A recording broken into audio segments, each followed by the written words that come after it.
पौराणिक युग में कई ऐसे भक्त थे जिनके लिए स्वयं भगवान पृथ्वी पर उतरते थे और उन्हें अपना आशीष देकर स्वयं को गौरवान्वित मानते थे।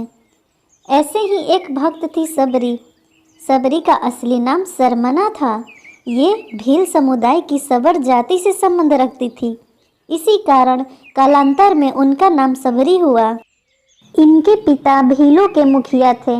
उन्होंने सरमना का विवाह एक भील कुमार से तय किया था, लेकिन आदिवासियों की एक प्रथा थी, किसी भी अच्छे कार्य से पहले जानवरों की बलि दी जाती थी। इसी प्रथा को पूरा करने के लिए सबरी के पिता सबरी के विवाह के एक दिन पूर्व 100 भेड़ बकरियां लेकर आए। तब सबरी ने पिता से पूछा, पिताजी, इतने सारे भेड़ बकरियां क्यों लाए हैं? सबरी बिटिया, ये हम भीलों की एक प्रथा है जिसके अनुसार कल प्रातः तुम्हें विवाह की विधि शुरू करने से पूर्व इन सभी भेड़ बकरियों की बलि दी जाएगी। अच्छा, मुझे तुम्हारे विवाह के लिए बहुत काम है, मैं अभी आता हूँ। माँ, ये कैसी परंपरा है जिसके कारण बेजुबान और निर्दोष जानवरों की हत्या की जाती है? बेटी, ये प्रथा शुरू से ही चली आ रही है। मेरे विवाह के समय भी ऐसा ही हुआ था। प्रथा के बारे में सुनकर सबरी को बहुत दुख हुआ। वो पूरी रात उन भेड़ बकरियों के पास बैठी रही और उनसे बातें करती रही। उसके मन में एक ही विचार था कि कैसे वो इन निर्दोष जानवरों को बचा पाएगी। तब एकाएक सबरी के मन में ख्याल आता है, नहीं, मेरे कारण इन निर्दोष पशुओं की बलि नहीं दी जाएगी। मुझे भोर होने से पूर्व ही घर से भागना होगा। मैं भली भांति जानती हूँ, अगर एक बार मैं इस तरह अपना विवाह छोड़कर घर से भागूंगी तो कभी इस घर में मुझे वापस आने का मौका नहीं मिलेगा।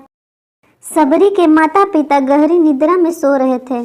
सबरी उनको आखिरी बार प्रणाम करके घर से निकल जाती है, जिसके बाद सबरी एक घने जंगल में पहुंचती है। सबरी जंगल में भटक रही थी। तब उसने शिक्षा प्राप्ति के उद्देश्य से कई गुरुवरों के आश्रम में दस्तक दी, लेकिन सबरी तुच्छ जाति की थी, इसलिए उसे सभी ने दुत्कार के निकाल दिया। तेरा इतना साहस कि तू हमसे शिक्षा ग्रहण करने के विचार से आई है। तू एक तुच्छ जाति की भील कन्या है, इसलिए हम तुझे शिक्षा देकर स्वयं को पाप के भागीदार नहीं बना सकते। तू अभी के अभी ये आश्रम छोड़कर चली जा। तेरे लिए इस आश्रम में कोई स्थान नहीं है। ऋषिवर की बातों को सुनकर सबरी शांत भाव से उन्हें प्रणाम करके वहां से चली जाती है। सबरी भटकती हुई मतंग ऋषि के आश्रम पहुंचती है। प्रणाम मुनिवर। जीती रहो पुत्री, कौन हो तुम? मुनिवर, मेरा नाम सबरी है। सबरी ने अपना परिचय देते हुए मतंग ऋषि से शिक्षा प्राप्ति की इच्छा व्यक्त की। मतंग ऋषि ने सबरी को सहर्ष अपने गुरुकुल में स्थान दे दिया। अन्य सभी ऋषियों ने मतंग ऋषि का तिरस्कार किया, लेकिन मतंग ऋषि फिर भी अपने कथन से पीछे नहीं हुए। उस दिन से सबरी ने गुरुकुल के सभी आचरणों को आसानी से अपना लिया और दिन रात अपने गुरु की सेवा में लग गई। सबरी जतन से शिक्षा ग्रहण करने के साथ साथ आश्रम की सफाई, गौशालों की देखरेख, दूध दूहने का कार्य के साथ साथ सभी गुरुकुल के वासियों के लिए भोजन बनाने के कार्य में लग गई। कई वर्ष बीत गए। मतंग ऋषि सबरी की गुरु भक्ति से बहुत प्रसन्न हुए। मतंग ऋषि का शरीर दुर्बल हो चुका था, इसलिए उन्होंने एक दिन सबरी को अपने पास बुलाया और कहा, पुत्री, मेरा शरीर अब दुर्बल हो चुका है, इसलिए मैं अपना देह यही छोड़ना चाहता हूँ, लेकिन उससे पहले मैं तुम्हें आशीर्वाद देना चाहता हूँ। बोलो पुत्री, तुम्हें क्या चाहिए? हे गुरुवर, आप ही मेरे पिता हैं। मैं आपके कारण ही जीवित हूँ। आप मुझे अपने साथ ही ले जाएं। नहीं पुत्री, तुम्हें मेरे बाद मेरे इस आश्रम का ध्यान रखना है। तुम जैसी गुरुपरायण शिष्या को उसके कर्मों का उचित फल मिलेगा। एक दिन भगवान राम तुमसे यहाँ मिलने आएंगे और उस दिन तुम्हारा उद्धार होगा और तुम्हें मोक्ष की प्राप्ति होगी। इतना कहकर मतंग ऋषि अपनी देह त्याग कर समाधि ले लेते हैं। उस दिन से सबरी हर रोज प्रातः उठकर बाग जाती, ढेर सारे फूल इकट्ठा करती, सुंदर सुंदर फूलों से अपना आश्रम सजाती। सबरी को भगवान राम के आने का कोई निश्चित दिन नहीं पता था। उसे केवल अपने गुरुवर की बात पर यकीन था, इसलिए वो रोज राम के इंतजार में समय बिता रही थी। वो रोजाना यही कार्य करती थी। एक दिन सबरी आश्रम के तालाब में जल लेने गई। वही पास में ऋषि तपस्या में लीन थे। जब उन्होंने सबरी को जल लेते देखा तो उसे अछूत कहकर उस पर एक पत्थर फेंककर मारा और उसकी चोट से बहते रक्त की एक बूंद से तालाब का सारा पानी रक्त में बदल गया। तुच्छ अछूत के रक्त से इस तालाब का जल अपवित्र हो गया। तूने पाप किया है, तू पापिन है। मेरे क्रोध से बचना है तो इसी क्षण यहाँ से चली जा। ऋषि के कटु वचन सुनकर सबरी रोते हुए अपने आश्रम में चली गई। उसके जाने के बाद ऋषि फिर से तप करने लगे। उसने बहुत से जतन किए, लेकिन वो तालाब में भरे रक्त को जल नहीं बना पाया। उसने गंगा, यमुना सभी पवित्र नदियों का जल उसमें डाला, लेकिन रक्त जल में नहीं बदला। कई वर्षों बाद जब भगवान राम सीता हरण के बाद उनकी खोज में वहां आए, तब वहां के लोगों ने भगवान राम को बुलाया और आग्रह किया कि वे अपने चरणों से स्पर्श इस तालाब के रक्त को पुनः जल में बदल दें। राम, आप अपने चरण स्पर्श से इस तालाब के रक्त को पुनः जल में बदलने की कृपा करें। यदि मेरे इस कार्य से ही आप सबका भला होता है तो मैं ऐसा ही करूंगा ऋषिवर। राम उनकी बात सुनकर तालाब के रक्त को चरणों से स्पर्श करते हैं, लेकिन कुछ नहीं होता है। ऋषि उन्हें जो जो करने को बोलते हैं, राम वे सभी मंत्र उच्चारण करते हैं, लेकिन रक्त जल में नहीं बदलता।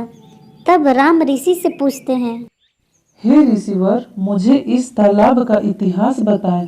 यहाँ ऐसा क्या घटित हुआ जिस कारण इस तालाब का जल रक्त में बदल गया। राम जी की बात सुनकर ऋषि उन्हें सबरी और तालाब की पूरी कथा बताते हैं और कहते हैं, हे प्रभु राम, ये जल उसी तुच्छ जाति की सबरी के कारण अपवित्र हुआ है। हे ऋषिवर, ये रक्त उस देवी सबरी का नहीं, मेरे हृदय का है, जिसे आपने अपने अपशब्दों से घायल किया था। मुझे देवी सबरी से मिलना है। उन्हें हमारे आने का संदेश भिजवा दीजिए। तब सबरी को बुलावा भेजा जाता है। सबरी राम के आने की प्रतीक्षा में अपनी कुटिया को सजा रही थी। राम का नाम सुनते ही सबरी तुरंत चली आती है। क्या मेरे राम आए हैं? सबरी के राम आ गए, मेरे प्रभु राम आ गए। मतंग ऋषि का कथन सत्य हुआ, मेरे राम आ गए। सबरी का उद्धार करने मेरे राम आ गए। जिनको देखने के लिए ये आंखें तरस रही थी, वो प्रभु श्री राम आ गए। सबरी मेरे प्रभु राम कहते हुए जब तालाब के पास पहुंचती है, तब सबरी के पैर की धूल तालाब में चली जाती है और तालाब का सारा रक्त जल में बदल जाता है।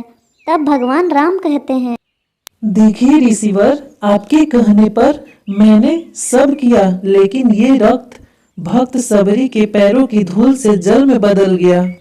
राम की बातों को सुनकर ऋषिवर को अपने कथन पर बहुत गलानी होती है।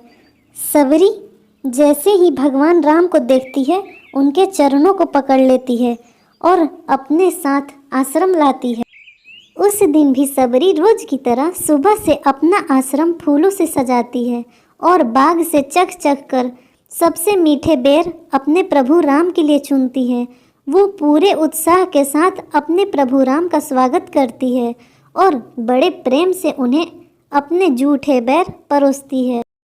ये मीठे बेर आपके लिए बाग से लाई थी, आप ये ग्रहण कीजिए, मैं आपके लिए जल लाती हूँ। भगवान राम प्रेम से बेर खाने के लिए उठाते हैं, तब लक्ष्मण उन्हें रोक देते हैं। भैया, ये बेर जूठे हैं। इन्होंने ये सभी बेर चख कर आपको दिए हैं। यह बेर जूठे नहीं लक्ष्मण, सबसे मीठे हैं, क्योंकि इनमें माँ सबरी का प्रेम है। इतना कहकर भगवान राम प्यार से बेर को खाने लगे। भगवान ने जाते हुए सबरी माई से कहा, माँ, आप मुझसे जो चाहे वो मांग सकती हैं। प्रभु, मतंग ऋषि के कहने पर मैं आज तक सिर्फ आपके दर्शन करने के लिए जी रही थी। अब आप मुझे मोक्ष प्रदान कीजिए। मैं अपना शरीर आपके चरणों में त्यागना चाहती हूँ। और उसी क्षण सबरी ने अपना शरीर त्याग दिया। भगवान राम ने अपने हाथों से उनका अंतिम संस्कार किया और सीता माता की खोज में निकल गए। इस तरह से ऋषि मतंग की बात सच साबित हुई और सबरी को भगवान राम के दर्शन भी हुए। तभी से भगवान राम को सबरी के राम भी कहा जाने लगा।